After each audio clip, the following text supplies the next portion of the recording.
Hello, I'm Sheryl McCarthy. Welcome to One to One. It's an old refrain. You've done your time, you're released from prison, but no one wants you living in their neighborhood. That's why Topeka Sam and Vanee Sykes, who met while in federal prison, created Hope House New York City in the Castle Hill section of the Bronx as a transitional home for formerly incarcerated women. But while the need for Hope House is great, its road has not been easy, and the future is all but certain, as its founders will explain today. Welcome. Thank you. Now, the two of you met while you were both serving time in Danbury Federal Prison, Topeka for drug trafficking and Vanee for mail fraud. What drew you to those illegal activities?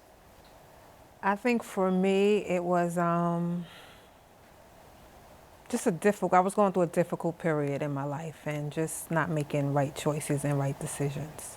And I would say for me, it was more so a need for acceptance from a community that I felt that I was not a part of or recognized by. And so when I had got to Baltimore originally in 1994 for college, coming from Manorville, Long Island, where we were the only black family, and then coming to an HBCU, which it was beautiful and a great experience, but it was also, you know, like the color blindness and, you know, you're pretty because you're dark skinned and you talk like you're white and all these things. And then when I started veering off of campus into the city is when I found a level of acceptance. So you're trying to be down with the Trying to be down with the people.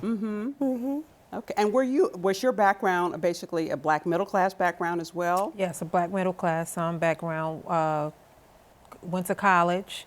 Parents who were still married for over 50 years. So yeah, grew up in a nice home. Daddy was there and very involved in me and my sibling lives, and just just searching. Okay, you both spent about 3 years in prison. Was about sort of I did 3.5. 3.5. 4. Okay. What was your reentry experience like? While there? No, when you got out. When I got out, it was a little difficult. As a college educated person, it was difficult trying to find the resources and trying to find employment and trying to find companies that actually, you know, hired formerly incarcerated people. So it wasn't as easy as I anticipated it to be. When you came out, where did you live? Were you living back home with your parents or where? Well, I actually do own my own home in Brooklyn, but when I first got out, I had to go to a federal halfway house. Okay. Yeah, downtown Brooklyn. And from there? From there, then I went to my home. Okay, okay. And you, Topeka? And so my reentry process was difficult in the sense of I too went to a federal halfway house. And after that, I went back to my parents' house. And so, you know, being 40, living with your parents who were aging, you know, was very difficult because I could see the age, even in those 3.5 years where they were with their health issues. And then me trying to really be on home confinement when you have the ankle shackle, we call it, and they call your house, waking up your family at 5 in the morning, you know, intruding in your family. It was just very difficult with the extra surveillance that they put on you while you're under confinement. But I also had great support. You know, my parents were extremely supportive. My friends from college and beyond, my support network through my mentor, Reverend Dr. Moody Shepherd at New York Theological Seminary, where she was, allowed me to come up there, start taking classes, and also do an internship. So because I was able to live with my parents and didn't have to pay any bills, really, you know, I was able to really like move forward in what I felt God's purpose was for my life. Right. And you both had your parents there and you had other mentors, but I'm sure that a lot of women coming out of prison don't have the same kind of support network. Not at all. They don't. And when you talk to them, what is their experience, their reentry experience like? Fear, would you say? Yeah, yeah. You know, just really being in prison and knowing that you're being released soon and don't know where you're going to go. And when you hear about the things that you have access and options or opportunities to be in, typically it's shelters or other halfway houses that are debilitated and that do not offer resources or help for women, only a place to live, which again, just to have a place to live is not a safe place to live. Yeah. What would you add? Yeah, I would agree with you. and we're taught in prison, or they want us, we have to change our thinking, people, places, and things. A lot of those same people meet you in those shelters. And if you're not a strong enough person, it's easily to get back caught up into what you were prior to incarceration. In your experience and in your observations, what's harder? Is it harder to find a decent, stable place to live, or is it harder to find a decent, stable job? I would say housing is the number one for people coming home. And I mean, I think decent as it relates to employment is relative. When you have a college educated person who has a specific skill set, and then you want to say, well, at least you can get a job and you should go work there and it's minimum wage, when typically you know that you can do something different, why would you even? And then they don't even want to hire you sometimes because they say you're overqualified. Right. So, employment is a struggle, but if you don't have a safe place to live, you can't begin to think where you're going to work or even how you're going to eat. Right? Because you don't have a mailing address, you don't have maybe a telephone where they can reach you. I mean, you don't have anywhere to sleep. You don't have anywhere to sleep. Right. What brought you two together after release, and where did the idea of creating Hope House come from? Well, it actually started in Danbury. I was there before Topeka, and all the ladies knew that I wanted to create a safe space for women. So when Topeka came and she started talking, she wanted to do the same thing. Everyone was like, Topeka, you got to meet Vanee. Vanee meet Topeka. We met, sisters immediately, and started doing the groundwork while we were incarcerated. What was describe the process of creating Hope House? You're out. You're working, presumably you're not making a whole lot of money that you can, fund it yourself. So what was the process of bringing it to reality? So as Vanee said, most of our work was done inside, right? Just even our business plan and what we wanted it to be. Aesthetically, we knew. I had a friend, Dorcia Kelly of Kelly Miles, who was an interior stylist, and I called her and was like, hey, when we get out, this is what we want you to do. And so some of the work that I have been doing, because I came home before Vanee, working with the National Council for Incarcerated and Formerly Incarcerated Women and Girls, it gave me the ability to travel around the country, meeting other women who were doing the work. And so I was told to contact Susan Burton, who is in California. And, I was said, reach out to Susan. She's done this 5 times. She has 5 houses in California. She's been home. I've been doing this for about, I think, 20 years. And, she might help. And so I did. And we talked, and I told her about what me and Vanee were talking about, and that Vanee would be home soon because she hadn't been home yet. And she reached back a few months later and was like, I want to help you. And so through her, we were able to get our first seed funding in order to start the house. Didn't she give you some? Did she give you some of the funding? She gave you some money. Yes, she did. Okay. And it's all privately funded, correct? There's no city or state money. No. It's a rented house with the Castle Hill section of the Bronx? Yes. Okay. A New York Times article published in December reported that while Hope House officially opened last October, it remained almost empty. I think it had one resident because of some problems that you had with the state, and then there's also some opposition from the local community. What's the issue with the state?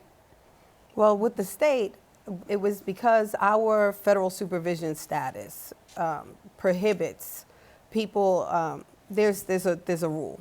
There's Rule 7 in New York, which is a stipulation on conditions of release on people who are on parole, that you can't fraternize, communicate, be associated with other people who are on parole or probation.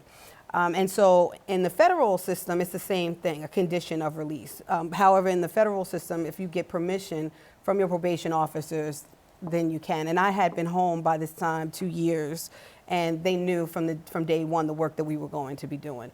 So the feds supported the work that we were doing because they understand the need for women to have safe housing. Yet we were told by DOCS, Department of Corrections, that the house was denied because of our federal supervision status. Did you need approval from the state? No. No.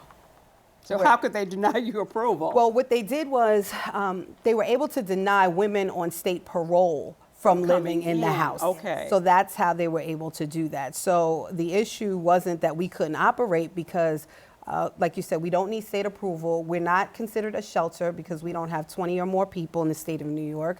And we've done all of our due diligence, you know, filed all the paperwork that we needed, let the state know that we were going to do safe housing in our articles of incorporation. So, you know, it wasn't any issue through the city. It was more so docs, I would say, and then being able to do that. So what's the status now? Are you? But we are still able to have women in federal system and also on city probation. Yes. And if any woman who's been impacted by incarceration who's looking for housing, then we can, of course, house them. And we also have a meeting coming up with the Secretary of State on the 21st of March.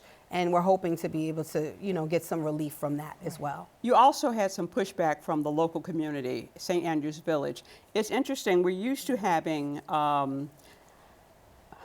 middle class, upper middle class white communities opposed to low-income housing, drug rehabilitation facilities like yours in their communities. And now you're getting pushback from a community that's largely Black and Latino. What was their issue with you? They thought it was a great idea, but just not here. Just not here. Yeah. And like Topeka and I said, that we're there to educate them, to let them know that women are the fastest growing people to be infected by incarceration. And we are the faces of women who've been incarcerated. And prior to them knowing that we were incarcerated, they were fine with us. It wasn't until afterwards that it became an issue. So we're like, if you were fine with us before, then what has changed? Yeah, and it's not everyone. You know, I want to be clear about that. It's not all of St. Andrews Village. It's a very small few. Vocal, you know, vocal minority. few, Yes. the minority that also knows better. But a lot of that, you know, we attribute it to internalized racism, you know, classism, you know, us and them, and things that happen in communities of color all the time. So, you know, we're working with them. You know, we're continuously communicating with them. We're going to be doing some community outreach, you know, some gardening within the community, and just, you know, letting them know that we're here to add value, and that a lot of the people who are on that block are, they're professionals. You know, we have sisters who want to become attorneys or social workers. Why not mentor one? Right. You know, why not take someone to work one day and say, hey, this is what you have to look forward to, and teach them, and that's how you engage and you build women and community. We'll have a new take a Hope House resident to work day. Absolutely. That's like that. Yeah. We're going to take a short break. Then we'll be back with Topeka K. Sam and Vanee Sykes after this message.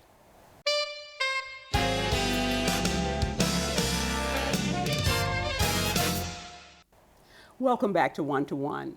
I'm Sheryl McCarthy, and I'm talking with Topeka Sam and Vanee Sykes, founders of Hope House, New York City. So tell me about the house, the facility. What is it? How big is it? How many women can it house? We can house up to 5 women. House is amazing. Currently, we have 3 women that are living in the house. 3 beds, 1 single occupancy, and 2 rooms where it's double bed. Beautiful kitchen, dining area, nice TV area. So we're very proud. The house is amazing. So it's meant as a transitional people can stay there, residents can stay there for up to a year? Yes. Right. What do you hope will happen in that year? Well, we want women to be able to just reconnect with their families and the community, to help them with a viable life and business plan. We are proponents of entrepreneurship. We feel that gives you self-sustainability. You know, you don't have to worry about people asking you, have you been convicted of a crime?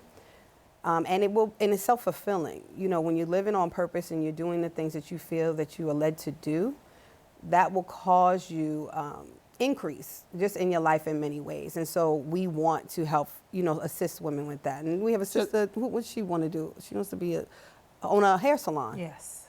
So we're helping her get in hair school, and, you know. So the two of you will be doing that, and I assume you will be pulling on the resources of other people to help them? Absolutely. Okay. We have partners within the community, Osborne Association, Fortune Society, Exodus Transitional Communities, and these are all long-standing organizations within New York City that help women, formerly incarcerated people, with resources. And the idea, I think, would be to move them into Permanent housing. Into permanent housing. What are the requirements to get in?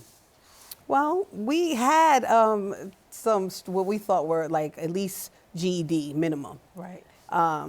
Because we felt like when you're incarcerated, that's the education that they'll allow you to get if you don't have, and if you hadn't spent that time to get at least that, then maybe you were not ready to live in this type of environment. However, what we did learn is that in New York State specifically, in Bedford Hills, when they start taking the GED program, they then, if they're a certain amount of months out to release, they go to Taconic, and then you move, you have to go into reentry, and you can't complete your GED. So it wasn't that women weren't they weren't trying to complete it, it's just that they couldn't. Yeah. You know, so that's the other thing. Vanee is setting up something with the Department of Education to Yes. help women get their GED. I assume that there are other transitional residences for the formerly incarcerated in New York City. Do you happen to know how many slots there are altogether? There are some shelters, not many transitional housings or safe housing, and Right. when it comes to women, it's probably like 1% out of whatever the bed amount that they have available to men. Now, Covenant House has beds. Are those just for men, or is it? I'm not co-ed? sure about Covenant House, to be honest. I don't know. So why is it important to have a facility like this?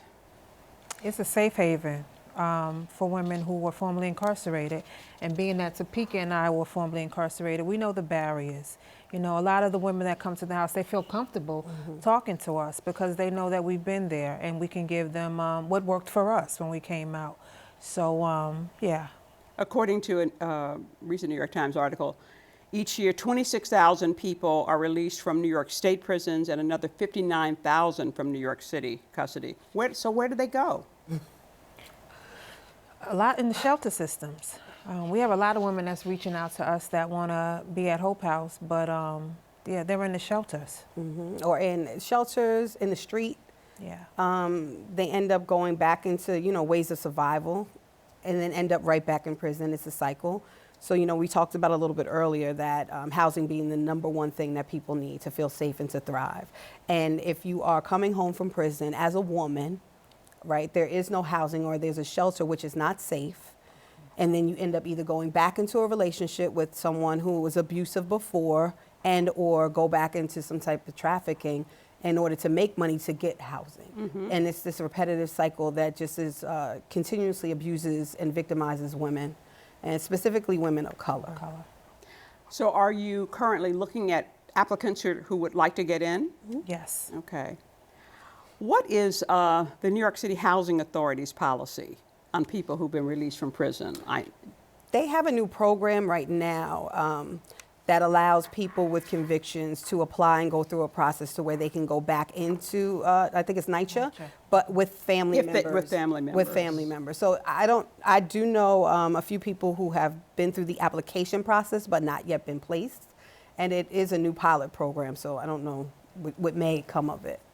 Topeka, I think it was you, in a TED Talk that I saw, you were talking about the number, you were referring to a number of women who've been incarcerated for long sentences, 20, 30 years, some of them for first-time offenses? Yes, there's, you know, there's a sister who, that's why I was in North Carolina. One of our sisters, Ramona Brandt, who was a domestic violence survivor, first-time nonviolent drug offender, was sentenced to life in prison, 21 years, received clemency from President Obama 2 years ago and passed away of a heart attack this past weekend. And she came home and she fought. And President Obama actually helped change some laws down in North Carolina to make sure that she could get housing because they would not let her have housing because of her conviction. She was having trouble finding a job. He also changed the law of people who are in halfway houses having to pay 25% of their gross income in order to live in the halfway house or be on home confinement. And so she was one, and you know, we blame the system for incarcerating her for all those years without proper medical attention, without proper care.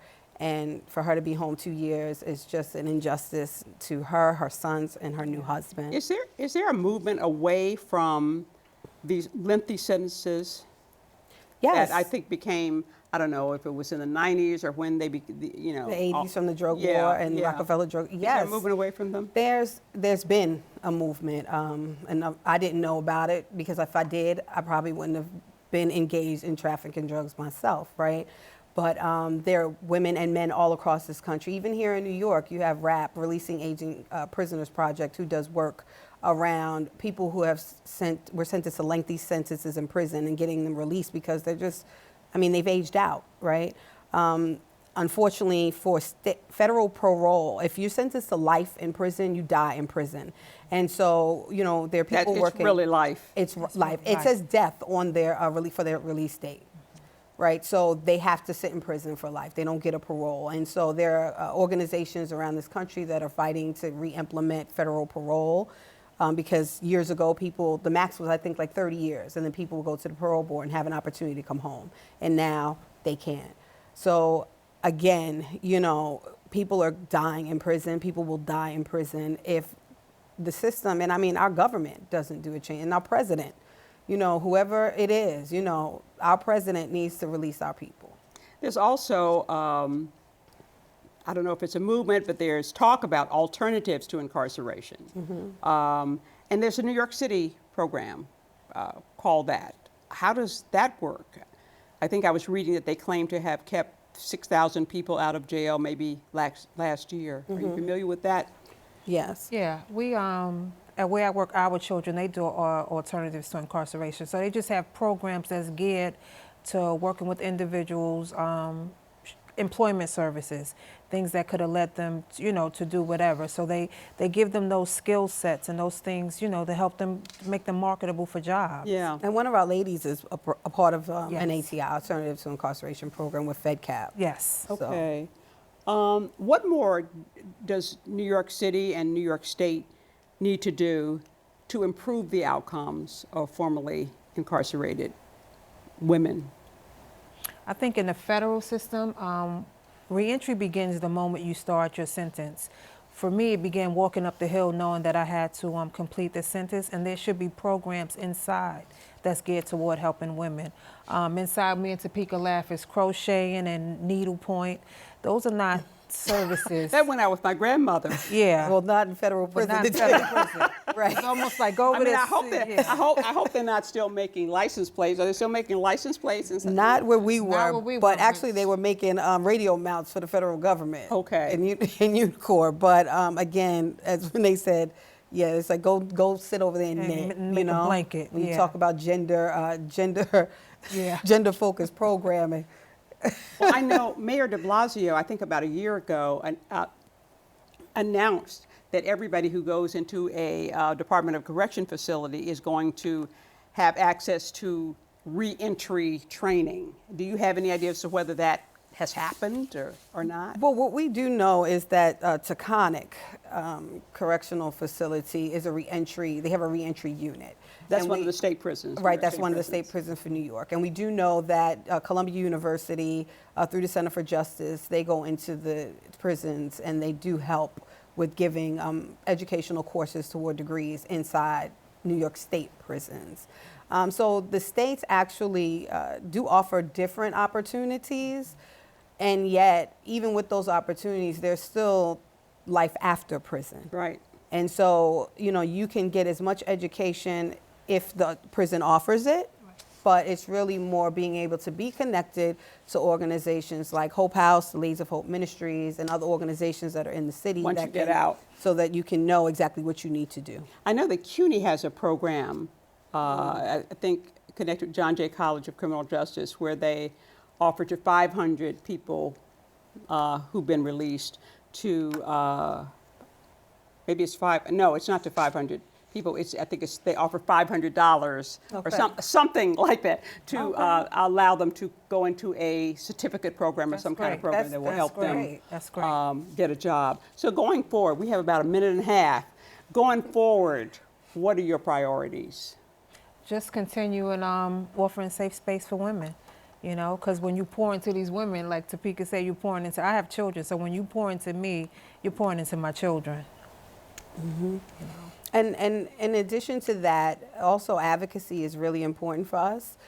self-advocacy, the things that we've gone through within the community of St. Andrews Village. It's important for people to understand that, you go to prison, you do your time, you come home, you should feel confident enough to be able to walk into somewhere that's beautiful, to hold your head high, to not be harassed or feel that you're continually doing something wrong, right? We are not our worst mistake. And so, everyone is short of making a decision that could have landed them in federal prison or any prison. And, when you think about that and you think about how the system affects us, and specifically, again, communities of color, I think we should think again and take a look at ourselves in the mirror and what we want to see in our communities. Well, I wish you well. I hope it's certainly, obviously, what you're doing is certainly, obviously, very needed, and I wish you well, and I'm sure that the women who are able to have access to Hope House are going to benefit from it. Absolutely. Thank you so much. I'm afraid we're out of time. I want to thank Topeka Sam and Vanee Sykes for joining me today. For more information on Hope House, you can visit their website, hopehouse.nyc. For One to One, I'm Sheryl McCarthy.